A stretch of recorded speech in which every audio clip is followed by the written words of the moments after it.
Set champs are already underway for the Reign of Jafar, and I wanted to show you a look at some of the decks that I'm excited about, some of the ones I'm considering playing, and then some super fun ones that you wouldn't typically see in your local meta. So let's dive into this.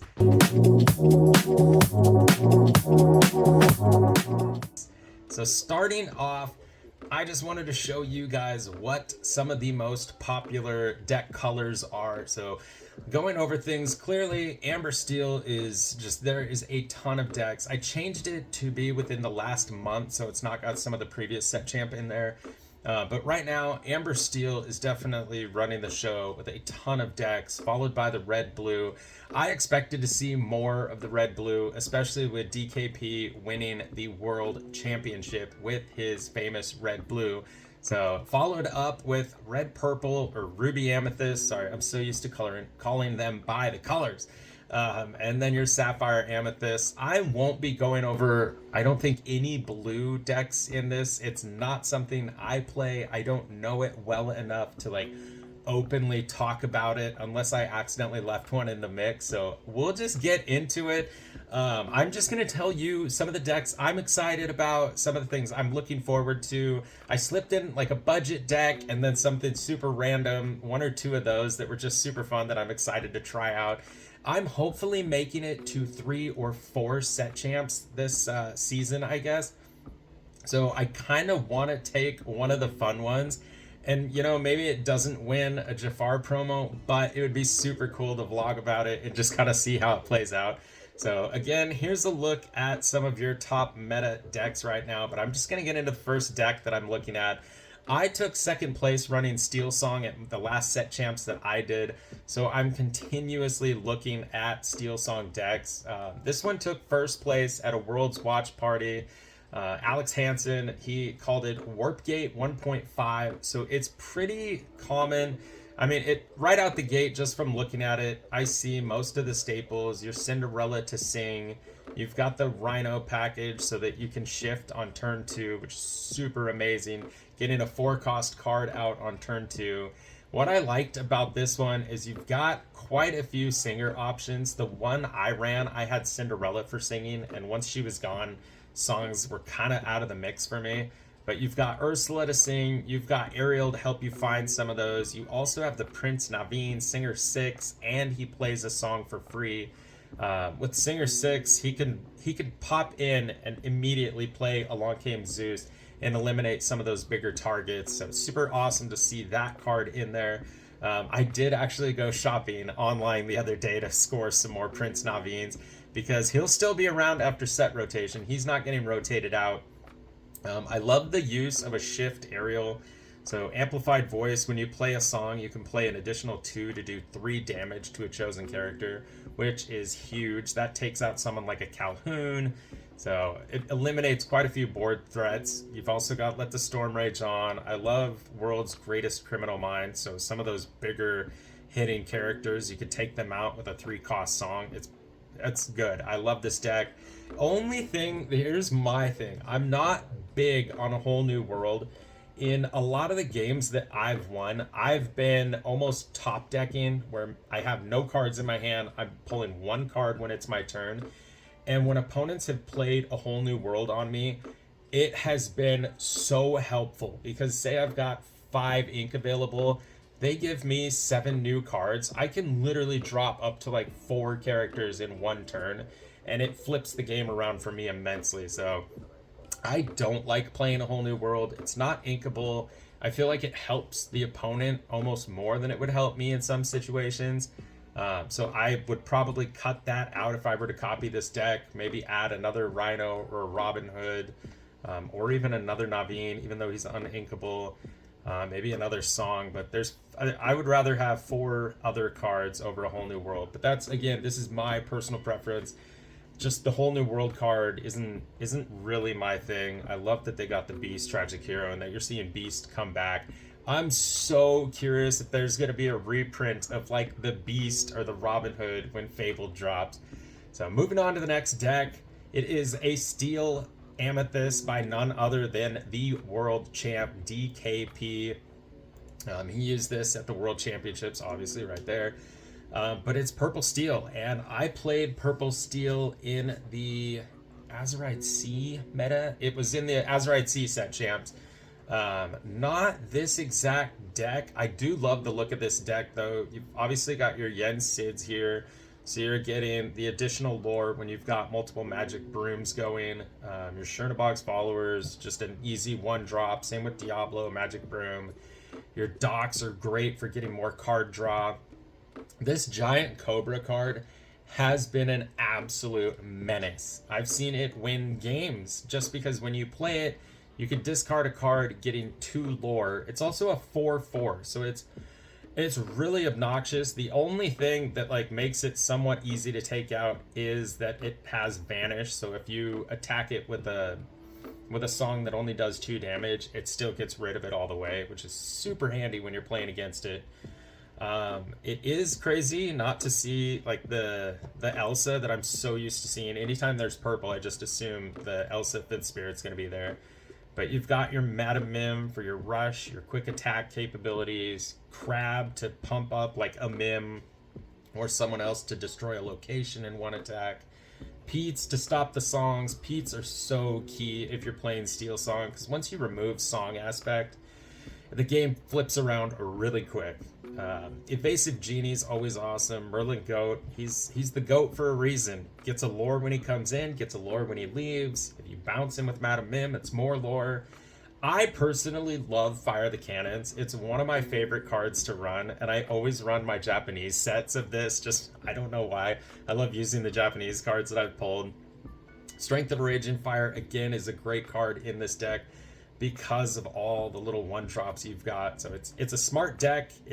I don't want to say it's simple, but it has every key card you could need. It got the job done clearly. DKP's the world champ, so you can't really argue with the cards. This is one of the fun decks I was looking at. I absolutely love Zach Bivens' play style. Random side note, when I used to sit on the Facebook Lorcana groups, I saw somebody selling their Mirabelle promo, and I got super excited because there weren't going to be any set champs, and I wanted that because I love Encanto. So I messaged this person that was selling it, and I was like, I'll take it. Bought it, and then like PayPal'd him, and a couple days later I was like, why have I heard this guy's name? And it was Zach Bivens. I bought his set champ Mirabelle, and so then I got to run into him in Seattle because I was like, I recognize that face. So it was cool seeing him at the Seattle DLC. Really sad there's not another Seattle DLC coming, but I'm not going to get into that. You may notice it says Amethyst Steel. This is definitely not an Amethyst Steel deck. It is Ruby Amber, and I loved it. It's very hyper aggro. So, and some of my followers don't play, you haven't played, you're getting into playing. So hyper aggro just means you were trying to flood the board, get those cards out, get that lore as fast as you can before your opponent can build up whatever ramp or anything they're trying to do. So like your turn 1 Daisy, she is a pain. She can eliminate songs. Lilo's great. I love that he slipped in Gloyd Orange Boar. When you play this character, your opponent loses 1 lore, you gain 1 lore. It's one of those like Merlin Goat situations, like where if your opponent's at 19 and you're there and you can't really get rid of him, but you can sure take lore from them, give it to yourself. It's pretty great. And in a hyper aggro, this lady makes so much sense. Turn 3, getting to play lady and then drop a 2 cost, like the Simba or the Piglet.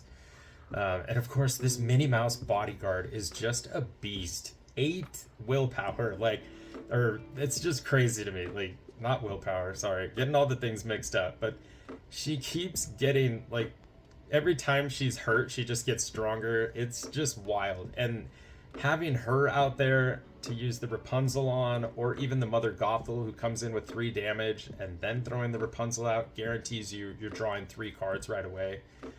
You've got plenty of bodyguard with the Prince. Goofy for the rush to get you 2 lore the moment he attacks somebody. So a lot of good options. Really like this deck. I love that Sisu. I've always been a great fan of that Sisu. So, and I'm struggling to see, let's see, this was the other one, the LeFou. So say you have your Simba out there, you quest for 3, He's a 1/1. He's going to get taken out immediately. You play the LeFou, it lets you exert your Simba so that he can't be challenged, at least. I mean, a song can still wipe him out, but it still gives you the ability to protect your Simba maybe one more turn. And if this 2-cost card gives you 6 lore, that's wild. And then, of course, the Lilo, who just keeps coming back and coming back. It guarantees you at least have a character in play. It's a really smart deck. Like I said, I love Zach Bivens' playstyle, so it's super cool. And this is one of those ones I considered, like, it's got some options versus some of the other hyper aggro decks where it's like, if it doesn't work, you're definitely completely out of the game. This still gives you a few options, so I love this deck. Shout out Zach Bivens for being a deck building master, because I actually played his his Emerald Steel in Seattle. So I definitely copied him once. Maybe I'll copy him again. Moving on to this one, Amethyst Emerald. I love the green-purple decks. I've had a lot of fun with these. I actually took mine to when I did the Bend trip and had good luck playing it. It was super fun to play. So you've got plenty of birds, so many birds. So you're almost guaranteed to get your Shift Diablo, but you've also got a ton of evasive options. So like your evasive Diablo here, Peter Pan with Rush, your Iago, your Genie, Merlin Crab to beef up some people. Like nothing's crazier than dropping the Merlin Crab, and now this Diablo already has Challenger +2. This 2-cost guy is attacking for 6. It's pretty tough. The new chip, which seems to be one of the better, or if not best, like common uncommon cards out of the Reign of Jafar, 3 or 4 cost, but forces someone to discard. He's still a 3/2, getting some lore. Of course, the Purple Bell, the 5th Spirit, coming in, exerting those hard to get characters, and then Cricky always seems to come out at like the right time, buffing up all your characters with +3 attack. It basically turns all these little birds into just like a total nightmare. And basically Cricky can be the perfect board wipe if used right, dropping him and then just clearing someone's board with a bunch of birds. It's pretty great. And then as far as like the actions and songs, Hypnotic Strength, you're getting your card draw, you're beefing up your characters with more Challenger. The pull the lever, wrong lever, those things are just great. You're drawing cards, you're forcing your opponent to discard. And if you've got your Prince John in play, every time they're discarding, you're drawing. So basically you're forcing your opponent to get rid of their cards. You've got evasive characters on board. So you're questing, you're building up that lore, all while wiping out their hand and eliminating their answers. Then They Never Come Back is perfect. Up to 2 chosen characters can't ready at the start of their next turn. So say you've got some of your birds out here, or anybody for that matter, and maybe there's a Calhoun or somebody on the other side that you don't want to get an attack off. You can just drop They Never Come Back, exert them, they can't ready, they're stuck, and it protects you for at least one more turn. The wrong lever, again, you can choose the bring back or put a card, pull the lever from your discard, and then you're putting the chosen character on the bottom of their deck, which is discarding, getting you more card draw if you have Prince John. Sorry, it's hard to read the computer a little bit right now. Your sudden chills, more discard. There's your card draw. We Don't Talk About Bruno is such a good card, especially when you're around the turn 5. Because by then they've probably got one of their bigger characters out, and if you've done this deck appropriately, they're down to 1 or 2 cards, so you can get their discard going, pull their biggest character out, and chances are that's the character that's going to get discarded, especially if they have no cards in hand. We Don't Talk About Bruno is just so tough.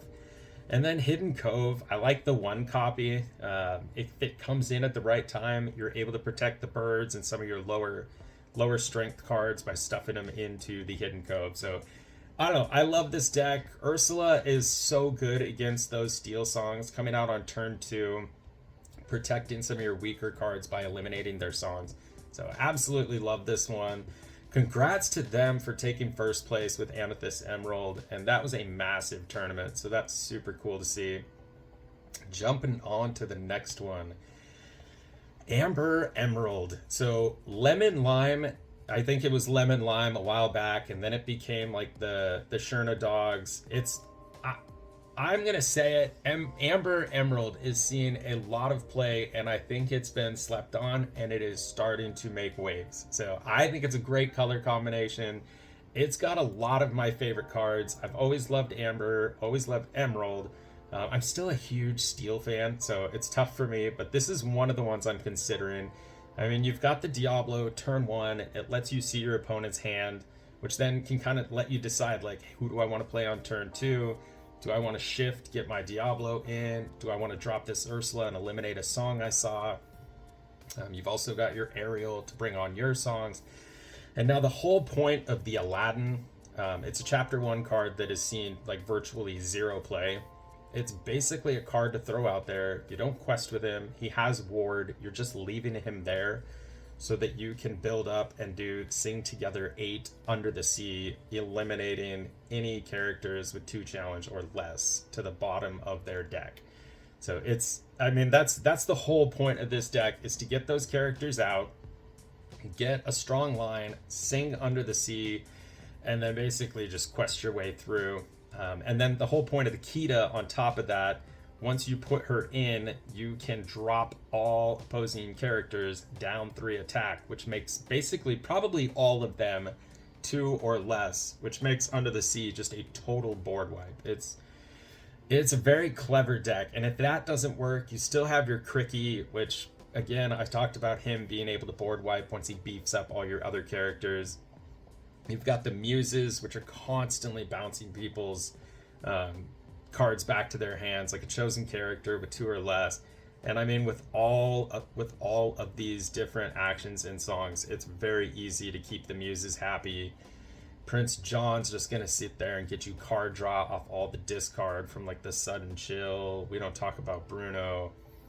It's super cool. And the Lady Tremaine was another one. When you play this character, you may return an action card from your discard.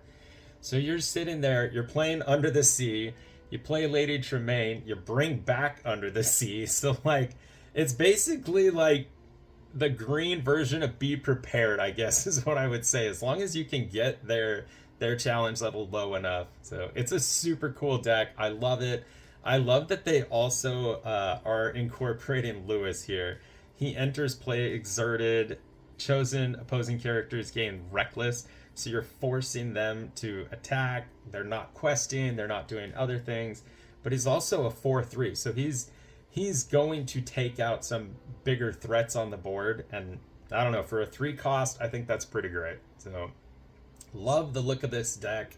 Was opening some Into the Inklings earlier because I desperately wanted more Kitas, so hopefully I'll get my hands on some of those. But congrats on getting second at this massive tournament using Amber Emerald. It's so cool to see like these 2 color combinations taking first and second. Love to see it. And then I wanted to take a look at this as one of the other things that caught my eye. This is a $105 deck. I love seeing this. It means you don't have to have like the most craziest expensive cards. $105 compared to some of like the red-blue decks. Those red-blue decks are like $270 up to $360. It's wild because of the Maui Half Sharks, the Tamatoas.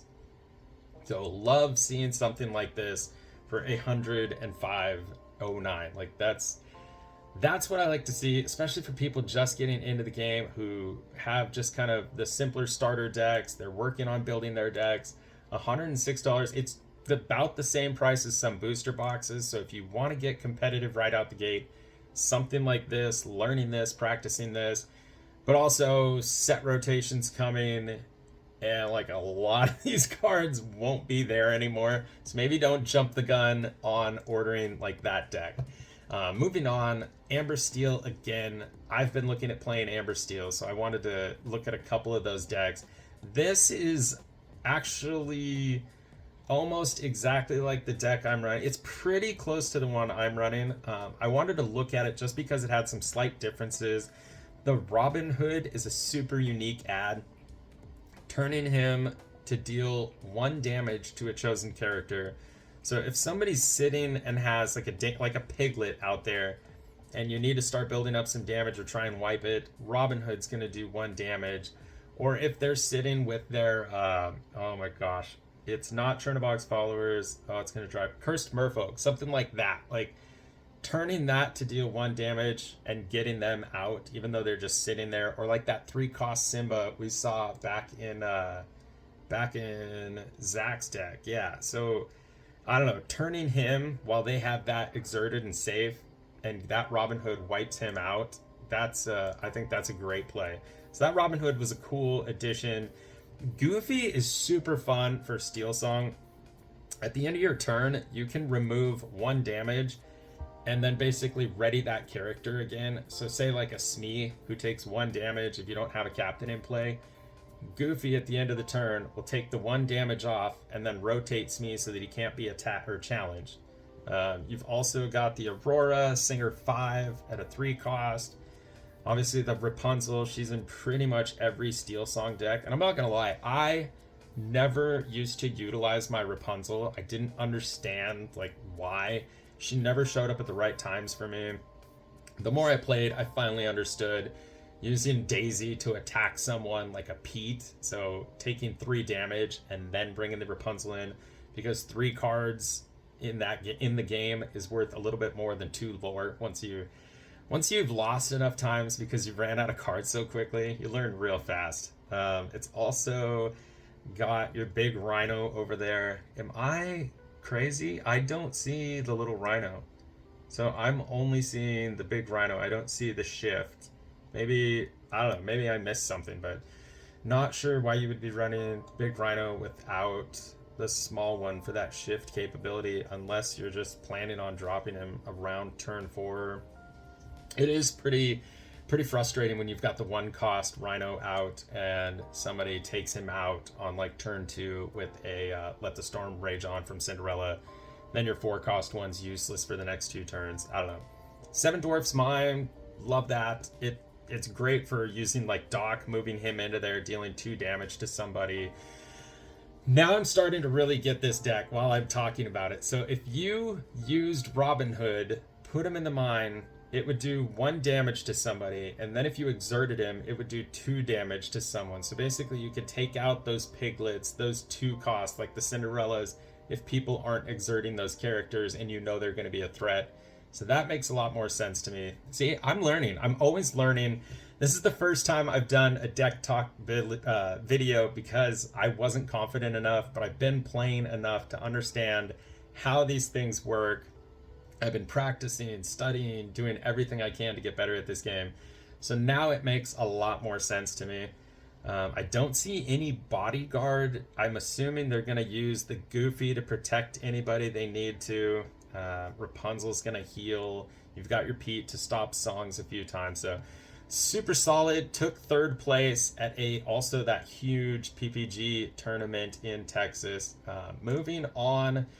Amber, Emerald. Sorry, I've just been like going on and on about these decks, but I want you all out there watching, if you're new, if you're still trying to understand some of these bigger decks, how they work, why they work. I want to just give you kind of a walkthrough from my understanding, because again, I'm still fairly new at playing. It's been less than a year that I've actually been playing. Like, I had practiced for 3 weeks before I went to my first Seattle DLC.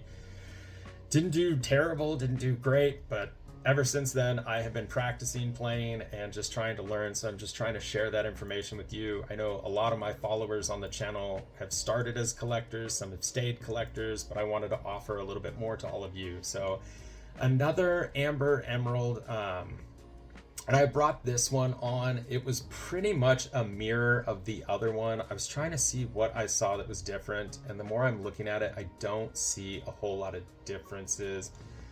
Did I even bring on the same guy twice? No. Okay, so this, I really am not seeing a whole lot of differences. In fact, they are identical, so we'll just move on. Whoops, somebody should have been looking over this. I think I just liked the idea of Amber Emerald, and it took top 8 here. This one took 2nd place, so I think that's why I was focused on it. Didn't realize it was the exact same deck, but clearly it works for top 8s if you're looking for top 8. Amethyst Emerald, again, I love the green-purple combination. This has the Elsa. It's got the bell to shift damage onto other people. So this took a top 8. I feel like we had another similar one. Yeah, so we've got a very similar one. Is it the same thing? Let's double check. It is pretty much the same thing. So again, a lot of these people are using identical decks and having great success. Please don't do the Borat voice, Nathan. You can resist. So again, first place and a top 8. So it's working. Moving on. Really should have checked some of these. I apologize. I just wanted to show like what was popular, what's clearly working. This one is another first place deck. It's a European tournament that took place, but I love the idea of purple and red, and it got first place, so I was happy. It got my attention. You've got some great one drops. This Ursula, I've seen this card popping up a lot more. It's Challenger +2. It's basically a slightly stronger version of the Captain Hook, the Forceful Duelist, but in purple. So she's got Challenger +2, so she'll challenge for 3. You've got your Madam Mim Fox. She definitely puts a threat on the board early. So by turn 2, now all your smaller characters have to worry about her attacking for 3. The Peter Pan, this thing has been a huge thorn in my side because when this comes out, all of your evasive character, or when he's out basically, all of your evasive characters get rushed. So you could play the Iago and attack immediately.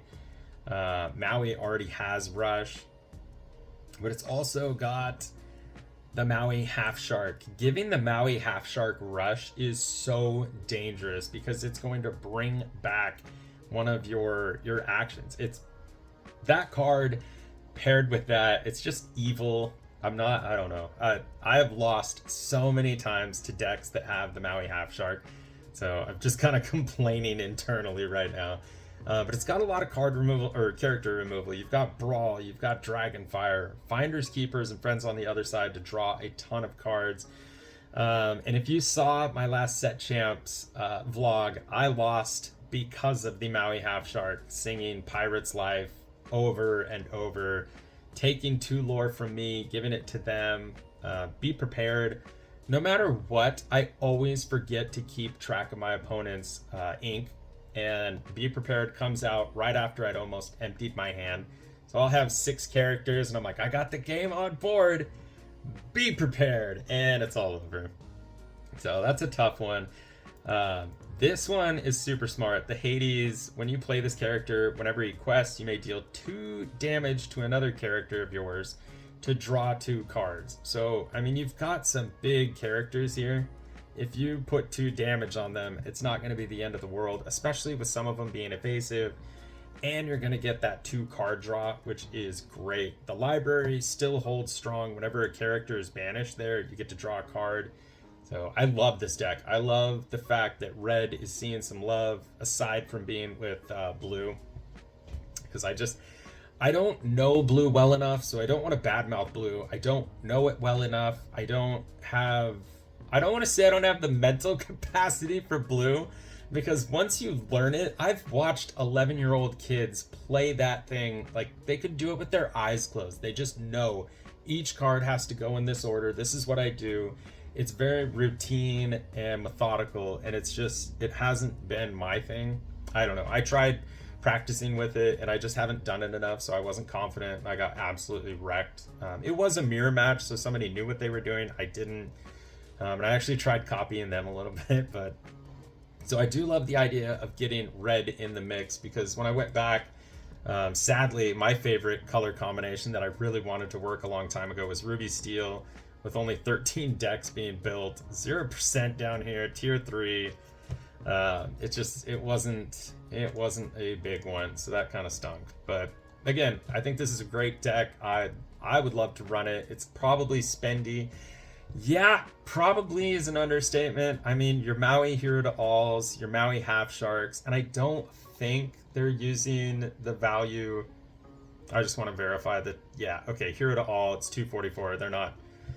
I was like, are they thinking that they're playing the Enchanted? But it's that Maui Half Shark. That thing is such an expensive card. What is he at now? $43. So 120 something. $160 just in the Maui. But he is key to this. He's getting your Be Prepared's back, your Pirate's Life back, all these cards he's bringing back when he challenges, and he's such a huge challenger with a 7. It's wild. That card is crazy, and it's going to be around for quite a while.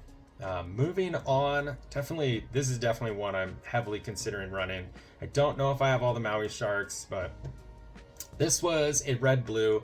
I wanted to throw it out there. I don't know a ton about blue. I do know how it's played. I do know that I have lost to this deck so many times. My Steel Song deck, if I can get things out super fast and eliminate some of their cards early, I can usually get close enough to 20 lore where even if they start wiping me out, I can throw out like a Pete or something and just hold off long enough to quest to 20. But it's always scary, iffy. I'm always top decking. It's miserable. Basically, this deck, I mean, how much is this one? $419.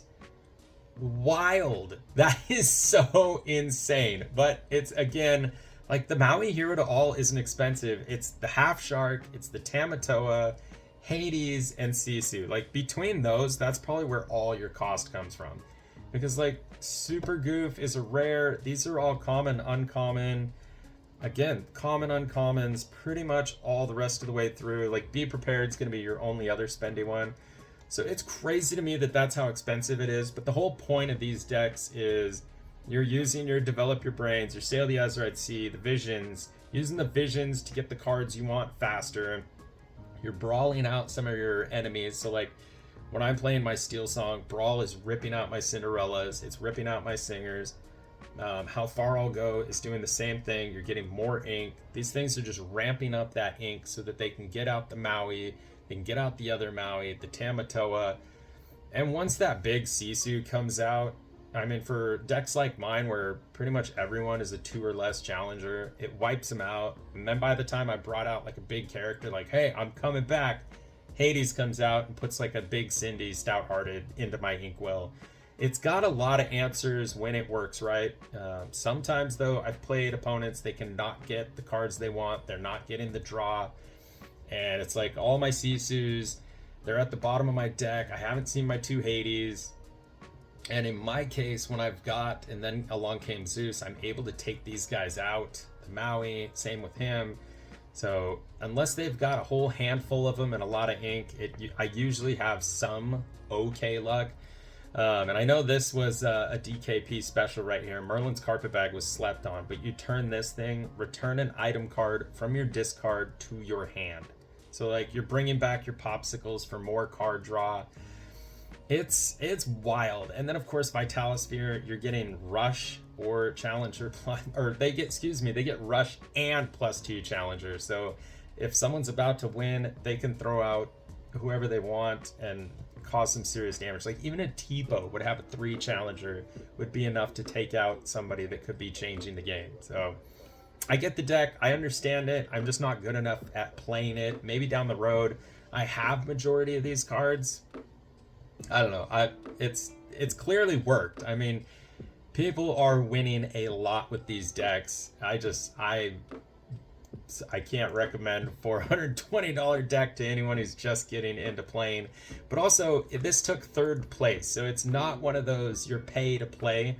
Some of these cheap decks, some of these affordable decks, these frugal decks are winning once you've got them dialed in and you know them. Moving on to one of the last few decks I had in mind was a 1st place. This was a smaller tournament, but it was also very similar to DKP's. I really liked it. Simple, straightforward. It all made sense. The brooms come out. Yensid's got extra lore from it. Giant Cobra, discarding for 2 lore.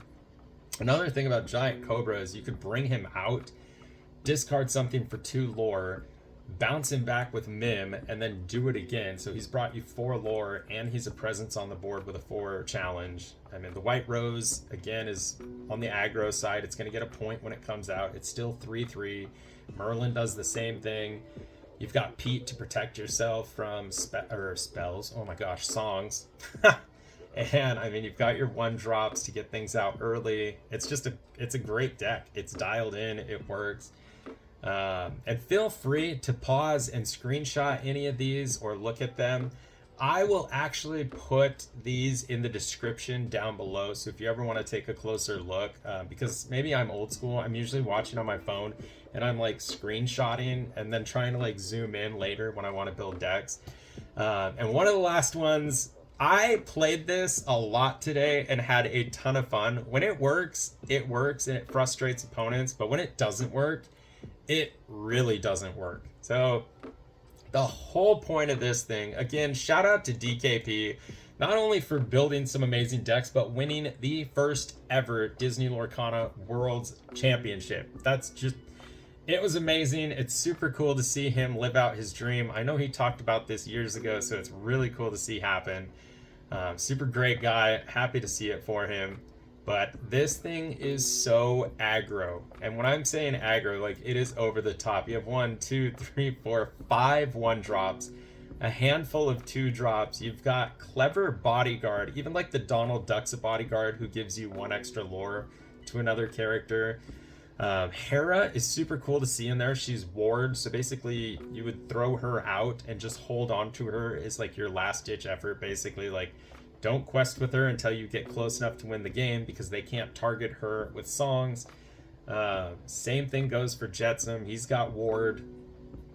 Cloud Kicker is super fun to throw out and return a character to your opponent's hand. This Sven, I had actually played him wrong. I kept exerting an opponent's character for no reason.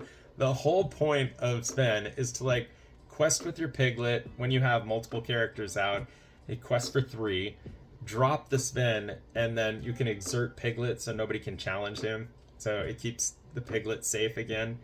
But all of these cards, like 2 lore, 2 lore, 2 lore. Fred, a lot of people I've played haven't noticed. They just see Fred as a 1 cost and they're like, get him out of here. He gets 2 lore whenever he's challenged. So twice today, I had somebody take out my Fred. One person took him out twice. So I ended up getting 4 lore off this little Fred because people just don't pay attention to him. Again, the Olivia Flaversham is another great target for that span. You can quest for 3, flip her sideways to protect her for hopefully another turn. Prince Philip's another one of those wards you just leave out there. So say you have Prince Philip, Hera, and Jetsam all sitting on your board. They can't challenge them. They can't hit them with songs. Bam, you save all 3. You get 6 lore. If you're at 14 and they're your only characters, that's the game. You just took the win. Blue Bodyguard, people just see that again. But when this character is banished, you gain 2 lore. So like almost everything you're doing is gaining lore. Ursula's here just to sniff out those songs in your opponent's decks. It's a great deck. It is very hyper aggro. It's super fun. I don't think a lot of people would be expecting it in a set champ. So if you're looking for something fun and budget, because this thing's $58 to buy all of these cards, with Daisy Duck being the most expensive one. Pretty great deck. Like I said, I had a lot of fun with it. It was super fast paced and exciting. But that's all the decks I wanted to look at for today. One last thing I want to make sure everyone here is doing is the Ravensburger Play Hub. So if I've been talking about set champs all this entire video, so I'm just going to show you, make sure you create your account. I obviously took Live in Lorcana the second I could get it. I'm just going to type in Seattle, Washington, and it's going to give me that. I'll set the distance for 100 miles from Seattle. And you could do all events. I'm going to do upcoming events so I don't have to see past date things. But now this is where you can see everything that's coming up. So like Saturday morning, Reign of Jafar set champs at Colossal Cards and Collectibles. And it's free, so you could literally click on it. They only have 2 out of 24 players playing, and you could just join the tournament right here. Like join the event. I really like it. One issue I've had with this thing though is when I hit the back button, I always have to re-enter my location. That's my only gripe, I guess. And yeah, so upcoming events. But this is where I figured out all the set champs that I wanted to do. So really excited about this. Set champ at Mox Boarding House. Always wanted to play some Lorcana there. $35 fee, but usually when you see those fees, you're getting packs in the deal, and it's a whole fun thing. But this is where you can find certain events. I'm also going to do it. So like I will be going to the beach next month. Is this gonna let me delete that? I'm gonna be headed to Pacific City, I want to say it's called, and within 100 miles. Perfect. So I can see all the things that are taking place. None of these are while I'm there. Oh no, there is a set champs, but unfortunately it's 90 miles away from where we're staying. That caught me way too excited. It's like, I will break away from family for like a little bit to go play in one last set champ. But yeah, so it doesn't look like anything there. I could change the distance, but make sure you have signed up for the Lorcana Play Hub if you're interested in playing more, getting out there, seeing what tournaments, especially if you're on the road a lot and visiting various cities. I have always had amazing experiences dropping into other card stores in different cities. People have been so welcoming. It's what has drawn me and kept me drawn to this game. People are just really friendly. I haven't had a single bad experience yet, so absolutely love it. I hope you all enjoyed the video. Hopefully it was helpful. Hopefully I didn't ramble on too long. I did the double deck thing once or twice, whoopsie. But I just realized this video is getting super long, but hopefully some of those decks made sense. Please feel free, comment down below if you have any questions about this deck or these decks, any gameplay questions. I'm definitely getting better. If I can't answer it, hopefully one of the viewers at home can also help you out with some answers. But I really like the option of having some of these budget decks to get people into this game, get out there and get comfortable playing. So thank you for tuning in. Please consider hitting that subscribe button. I'm having a blast doing all this new content, talking about decks, showing you guys some future gameplay in the works, opening packs, kind of expanded the channel quite a bit. I've got some upcoming vlogs for when I'll be on the road. I'm going to try and play at some other DLC, or sorry, I am trying to go to one DLC this year, but I've also got 3 set champs that I'm signed up for, so I'll make sure I vlog at least each one of those. So many cool things in the pipeline. I'm going to stop yapping. You enjoy the rest of your everything.